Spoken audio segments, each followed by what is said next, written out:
Already post production కూడా complete చేసుకుంది. త్వరలో ఆడియో రిలీజ్ కూడా ఇస్తాము. ఈ సినిమా అన్ని హంగులతో తయారయ్యి అందరికీ అన్ని ప్రేక్షకులకి నచ్చే విధంగా తయారైంది.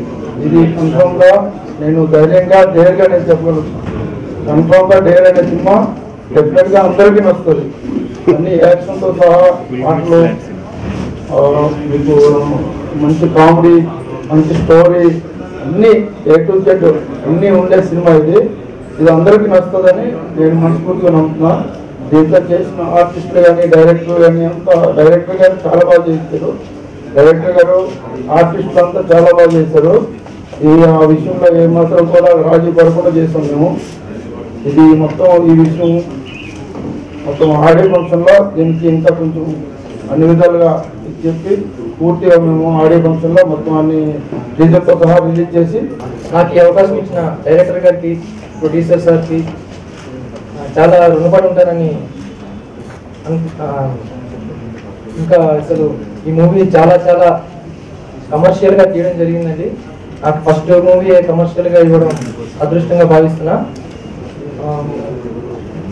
అంతా చాలా చాలా టెక్నీషియన్స్, ప్రతి ఒక్క టెక్నీషియన్ని, ప్రతి ఒక్కరిని అసలు చాలా చాలా రుణపడి ఉంటానని అనుకుంటున్నాను. నేను లీడింగ్ నెగిటివ్ రోల్ చేశాను.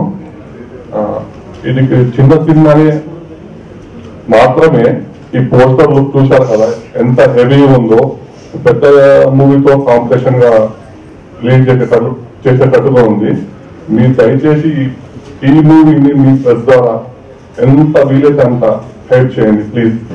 आप सभी को नमस्ते, मैं साक्षी कक्कड़ हूँ and I have a special appearance in this movie and it is lending beauty to a very very very beautiful song sung by Raven, our Indian Idol for this year, and I just like to say that this team has worked very very very hard in producing this film, so I hope that you all watch it. Thank you.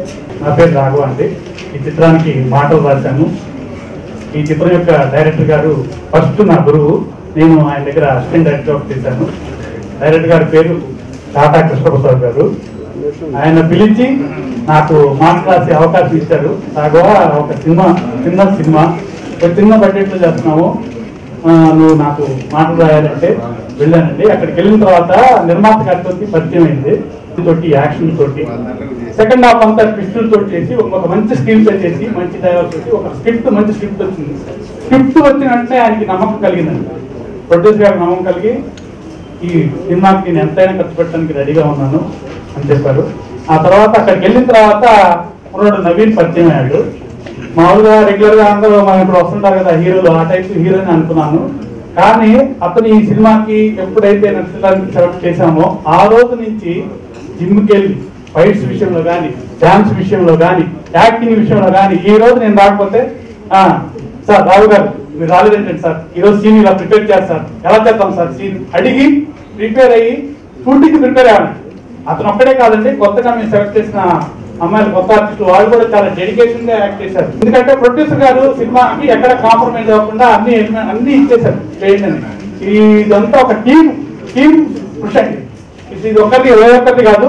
Director గారికి ప్రతి ఒక్కళ్ళు support చేశారు ప్రతి విషయంలో, budget విషయంలో కానీ ఏ విషయంలో కానీ. సార్ ఇది మన టీంలో చేస్తారు, ఫైట్ మాస్టర్ కానీ, డాన్స్ మాస్టర్ కానీ, కెమెరామెన్ కానీ, మెయిన్ ఆర్టిస్ట్ మధు గారు కానీ, మెయిన్ లీడ్ విలన్ వాళ్ళంతా సపోర్టింగ్ చేశారు. సార్ చిన్న సినిమా బాగా కష్టపడి చేస్తున్నారు, మేమంతా సపోర్టింగ్ గా ఉంటామని బడ్జెట్ విషయంలో మమ్మల్ని ఎక్కడ ఇబ్బంది పెట్టకుండా ఈ సినిమా బాగా రావడానికి కష్టపడ్డారు. ఈ సినిమాకు నాకు అవకాశం ఇచ్చిన మా ప్రొడ్యూసర్ గారికి, మా డైరెక్టర్ గారికి ముందుగా వందనాలు తెలుస్తున్నాను. ఇందులో 4 చాలా చక్కగా వచ్చాయండి పాటలు. ఈ సాంగ్స్ ను గీతా మాధురి, రేవంత్, హేమచంద్ర మరియు రేవంత్ గారు పాడారు. సాయి చరణ్ కూడా పాడారు ఈ పాట. ఈ ఆడియో కూడా త్వరలోనే రిలీజ్ అవుతుందండి. నేను చాలా చక్కటి పాటలు చేశాను. ముఖ్యంగా సదాచంద్ర చాలా చక్కటి లిరిక్ ఇచ్చాడు. మా డైరెక్టర్ గారు, ప్రొడ్యూసర్ గారు కూడా సిచ్యువేషన్ దగ్గర సాంగ్ తీసుకున్నారు.